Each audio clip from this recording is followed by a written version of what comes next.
Every story on our channel comes from our subscribers and is retold by us from real events we've lived through or witnessed. We publish new episodes every day for your entertainment. We hope you enjoy them. Thank you. When she fixed me with her eyes that night and said, without a single tremor in her voice, "Intimacy is over between us," the atmosphere in the room shifted. She didn't whisper. She didn't hesitate. She stated it like a plain fact, like announcing tomorrow's weather. Cold, distant, almost proud. I didn't blow up. I didn't plead. I simply sat and let her words land. For years I believed intimacy meant more than sex. It was closeness, trust, respect. You don't sever that unless, deep down, you've decided the person opposite you no longer matters. Most men in that moment would bargain.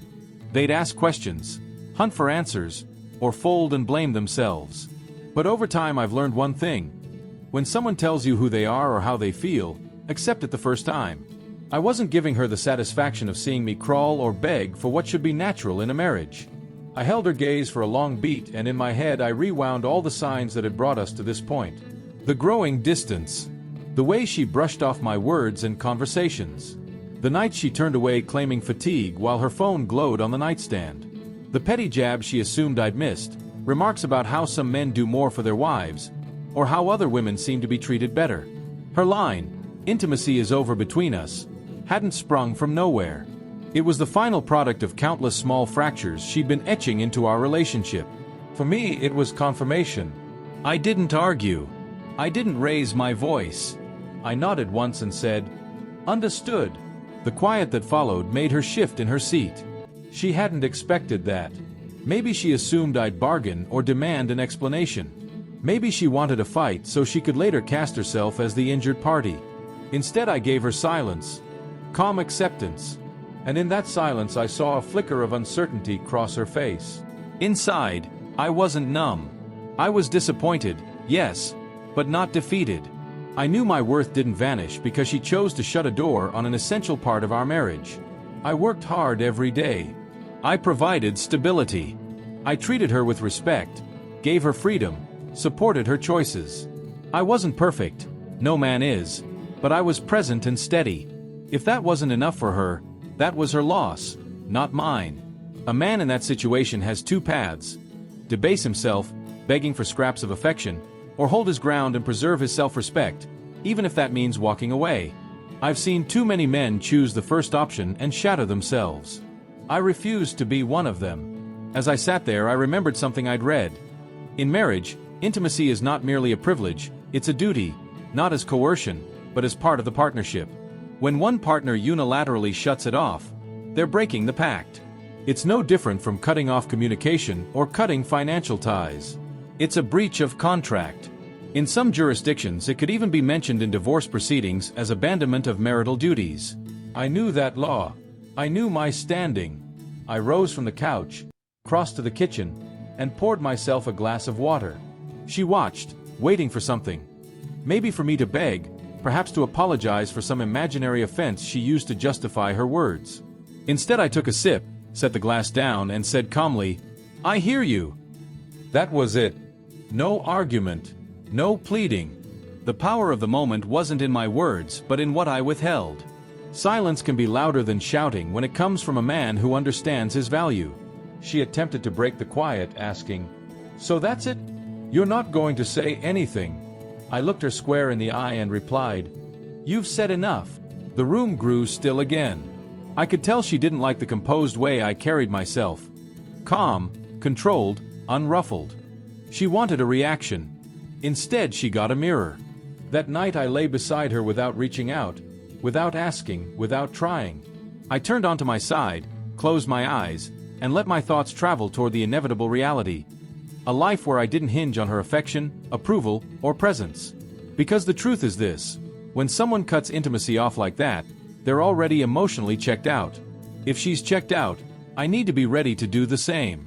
It wasn't anger that kept sleep from me. It was clarity. The kind that shows you don't have to clutch at someone who doesn't value you. The kind that reminds you who you are and what you contribute. When dawn arrived, I was not the same man who had gone to bed. Something inside had shifted. Not in her. She remained the same. But in me. Her cold, dismissive declaration freed me from the illusion that we were still fighting for the same marriage. I dressed, put on my shoes, and carried on as if nothing had happened, though beneath the surface I knew everything had changed. The morning after her statement, the house felt altered, but not in the dramatic way many men imagine. There were no shouting matches, no slammed doors, no spectacular scenes, just silence. And that silence was mine to shape. She hovered in the kitchen as I prepared coffee and gathered my things for work, waiting for me to break. But I didn't. I wasn't going to beg for attention or say, "Did you mean that?" A man who respects himself doesn't need clarification when the message is already clear. So I dressed neatly, tied my shoes, grabbed my keys, and said, "Have a good day." My tone was neutral, calm but firm. I noticed her eyes trailing me, searching for weakness. I gave her none. On the drive to work, I replayed the previous night, not with regret or bitterness but with focus. She'd drawn a line, so I drew mine. The difference was mine was quiet, measured, and invisible to her for the moment. A strong man doesn't broadcast every move. He lets his actions reveal the truth. At work I was sharper than usual.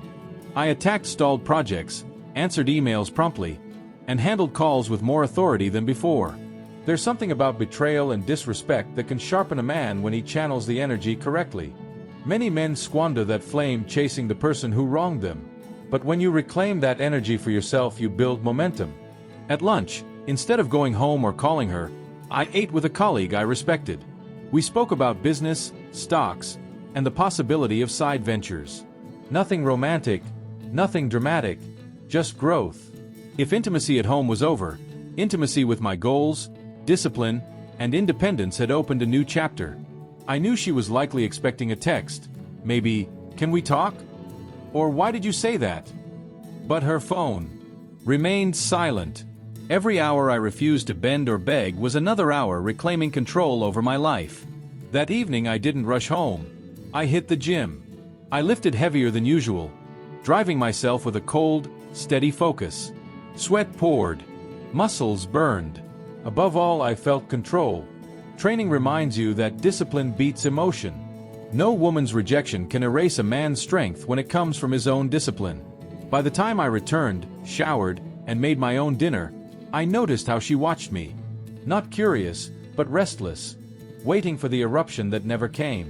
The point is, by refusing to feed drama, you force the other person to sit with their own discomfort.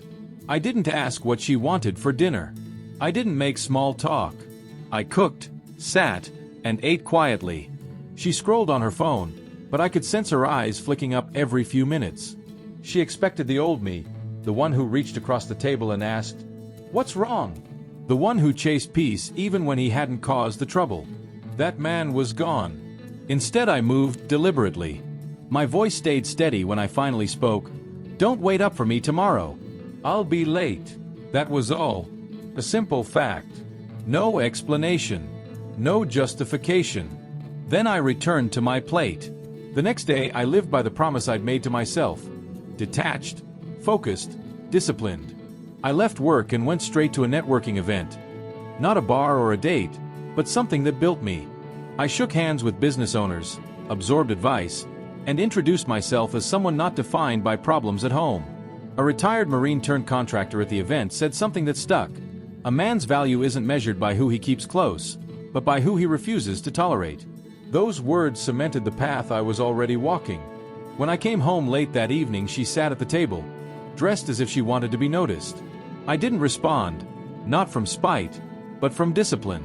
I dropped my keys, stowed my jacket, and said calmly, "Long day." Then I took a shower. Her silence weighed heavy, and in it I felt her doubt grow. She had expected me to crack, argue, or plead for attention. Instead, she encountered a version of me not dependent on her approval. That quiet change is what shifted everything. Not loud threats or dramatic ultimatums, but steady, disciplined indifference. From then on, I kept the pattern. Wake early. Work with purpose. Build my body and finances. Speak less. Act more. No outbursts. No chasing. No proving myself to someone who'd already declared I wasn't enough. Here's the truth men need to hear. Women can sense when they've lost power over you. It unsettles them. It makes them second-guess choices.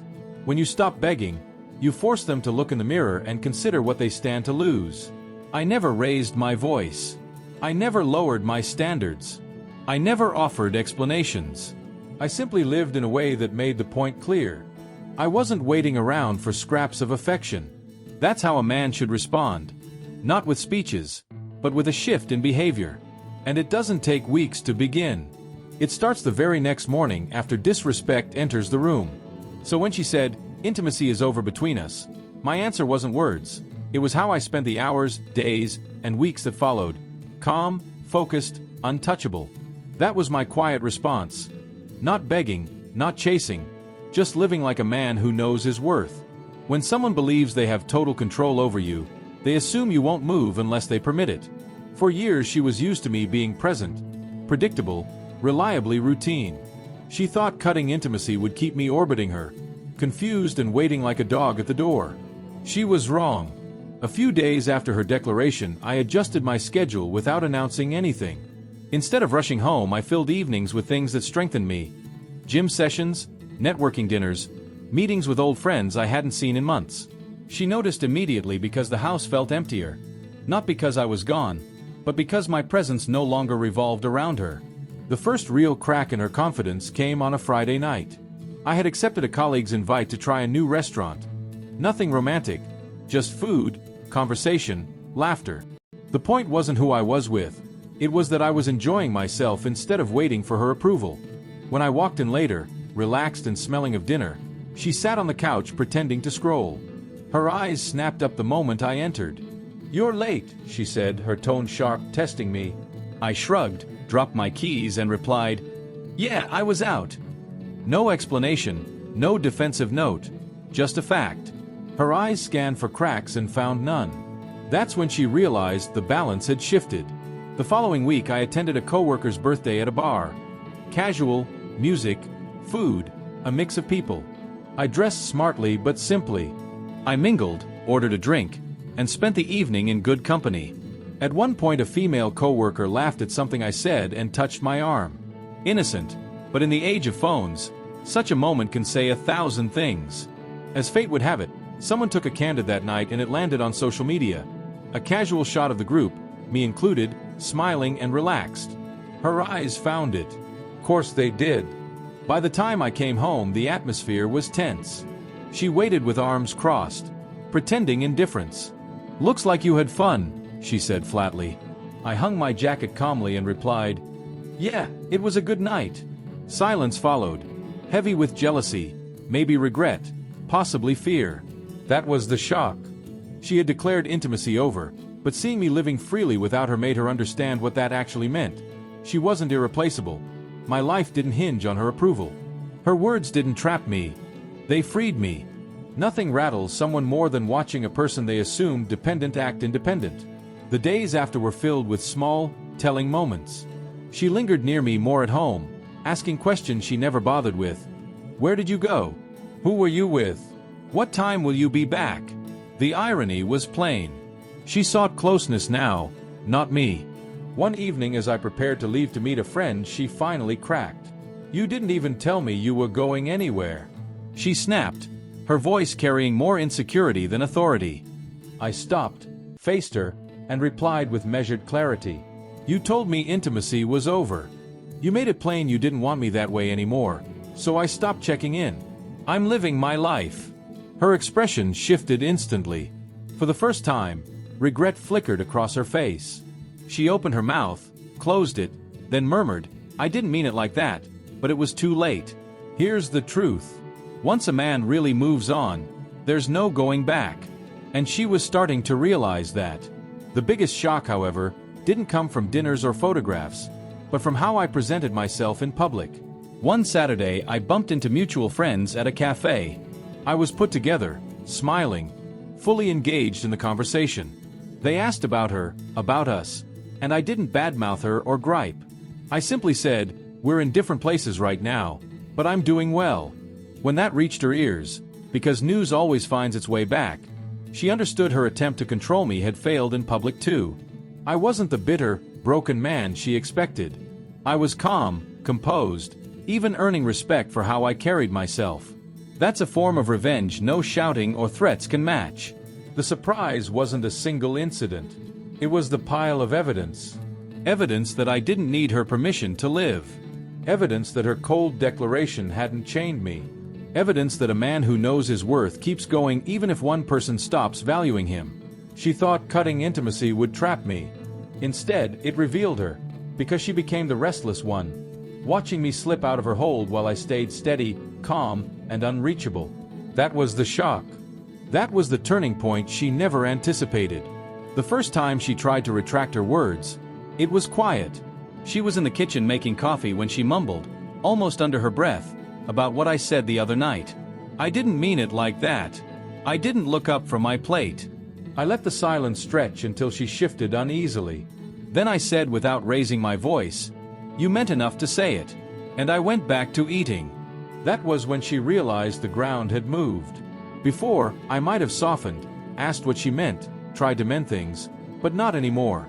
She had declared the relationship over, and I had declared mine. Not with words, but with the life I led afterward. Her backpedaling grew bolder after that. The more she saw me detached, the harder she pulled to bring me back. She started changing how she dressed at home, wearing pieces she'd ignored for months. She lingered near me when I was reading or working, attempting to start conversations. Sometimes she'd place her hand on my arm as if testing whether the old dynamic still existed. But here's the point. Once a man detaches from the mindset of pleading, those maneuvers lose their effect. I saw them for what they were, attempts to regain control, not authentic affection. One evening I came home later than usual. I'd stayed after work to lift at the gym, showered there, and grabbed a quick meal with friends. When I walked through the door, she was pacing the living room. "Why didn't you tell me you'd be late?" she demanded, her voice edged with nerves. I looked at her calmly and answered, "Because I don't have to." Her mouth fell open. She expected an apology, maybe an excuse. Instead, she got a truth that hurt because it forced her to face reality. The leash she thought she had on me had snapped. Later that night, while I read in bed, she slid under the covers and tried to press close. For months she'd been turning away, pulling back, saying she was tired. Now she inched toward me like someone who'd realized the fire she'd put out wasn't going to relight on its own. I didn't move. I didn't push her away, but I didn't welcome her either. I stayed still, eyes on my book. That silence was louder than any spoken rejection. She turned onto her side, restless, and whispered, "I need you." Those words might once have meant the world, but now they sounded hollow, like a line rehearsed too late. The next morning she tried again, choosing her words carefully. While I was getting ready for work she said, "Look, I wasn't serious when I said intimacy was over. I was angry. You know, I need you." I tied my tie, looked at her in the mirror, and replied, "You don't get to play with words like that and expect nothing to change." Then I walked out the door. Her desperation increased.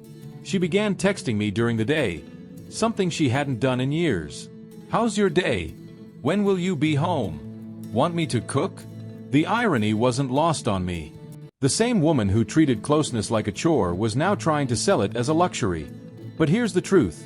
Once a man tastes the peace of living free from manipulation, the old tricks stop working. I wasn't angry. I wasn't tempted. I was simply free. That freedom made her panic. One Saturday I told her I was going out to meet friends. "Can I come?" she asked. I raised an eyebrow and said, "You didn't want to share anything with me before. What's changed?" She faltered, then muttered, I don't want you to leave me behind." That was the most honest thing she'd said in weeks. For the first time, I saw fear in her eyes. Not fear of me, but fear of losing me. She had bet on me being weak, dependent, ready to beg. Instead she found herself where I once had been, waiting, unsure, insecure. The backtracking peaked one night when she broke down crying.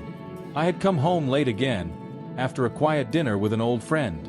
She sat at the table, mascara streaked, a half-empty glass of wine before her. As soon as I set my keys down, she said through tears, "Please, I didn't mean it. I don't want to lose you. I need you here." I stood there calm and steady, letting her words hang in the air. Then I answered in the same tone I'd used since the night she made her declaration. Need doesn't mean love, and I don't stay where I'm only needed. Her sobs filled the room, but I didn't relent. Because here's the reality. When a man has walked through fire, he doesn't run back into the flames just because the fire cries out. She tried to twist her words, claiming she was joking that night, that she was angry, that I misunderstood, but I knew the truth. Phrases like intimacy is over between us don't come from nowhere. They come from contempt, from a choice already made inside. And once spoken, they can't be erased by tears or empty promises. Her desperation was real, but it had come too late. She wanted the comfort of my presence, the steadiness of my discipline, the reassurance that no matter how cruel she was, I would still stay. But when she saw me living without her approval, she recognized that safety net was gone. And that became her punishment. Not my anger, not revenge, but the simple fact of watching me move on without a fight. Goodbyes don't always arrive with shouting.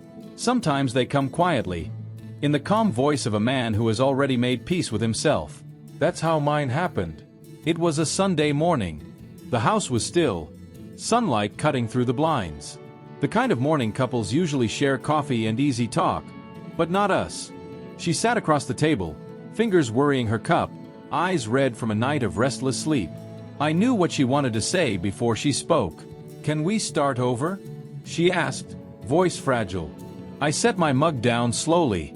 "Start over from where?" She blinked, thrown. "From before all of this? From before I said those things?" I didn't mean it. I held up a hand gently, not to silence her disrespectfully, but to stop the rehearsed excuses. "You didn't mean it, maybe not the way you think now, but in that moment those words came from somewhere real. And once they were out, they altered everything." Her eyes watered again, the tears of someone who finally understands that consequences don't disappear just because regret shows up late. She reached across the table, hand trembling, trying to touch mine. "Please," she whispered. "I need you here. Don't leave." That was the crossroads where weak men fold and strong men walk. My whole being wanted to say something soothing, to give in, because I'm not made of stone. I'm human. But strength isn't being unfeeling. It's honoring your standards even when it hurts. I leaned back, took a breath, and answered with calm finality. "Goodbye." Her face froze, not in anger, which is loud, but in disbelief. She expected me to crack after all her backpedaling, after her tears, after her pleas. Instead, I gave one word that carried more weight than any debate. "Goodbye." I rose, pushed the chair back, and began collecting my things. A few clothes, my laptop, essentials. I didn't shout or slam doors. Every movement was deliberate, steady, as if I'd practiced it 1,000 times in my head. Maybe I had. She followed me down the hall, voice breaking. "You can't just walk away like this. We're married. We're supposed to fight for this." I paused at the doorway, met her eyes, and said, "I did fight. I fought every day to keep respect between us. But when you declared intimacy was over, you ended the fight. You made your choice, and now I'm making mine." Her tears turned desperate. She grabbed my arm, trying to hold me. "I'll change. I promise. Just don't go. Don't leave me." I gently removed her hand. Promises mean nothing when they come after the damage is done. You didn't respect what we had when you had it. Now I respect myself enough to walk away. That's what most people don't understand. Goodbye isn't about punishing the other person. It's about preserving yourself. Staying would have been the real punishment, living in a house where respect had already died. I carried my bag to the car. She stood in the doorway, sobbing, a silhouette against the morning light. I didn't look back as I put the bag in the trunk, opened the driver's door, and sat behind the wheel. My heart was steady, my hands sure. Before pulling out, I took one last look at the house. It wasn't only walls and furniture. It was years of my life. Memories both good and bad. But it was no longer home. Home is built on trust, intimacy, respect. Once those are gone, all that's left is a building. She shouted my name one last time as I started the engine. It cut through the air, but it didn't cut through me. I offered nothing more than a final nod. Not cruel, not mocking, simply a silent acknowledgement that the chapter was closed. Then I drove away. The road unfurled ahead, empty and open, like a mirror of the freedom I'd chosen. No begging, no regret, no drama, just clarity. Goodbye wasn't the end of me. It was the start of reclaiming myself. That's what makes a strong man different. He doesn't cling to what disrespects him. He doesn't bargain with someone who treats him as an option. He doesn't lose himself trying to hold on to someone who already let go. I didn't leave angry. I left free. And that's the real power of goodbye.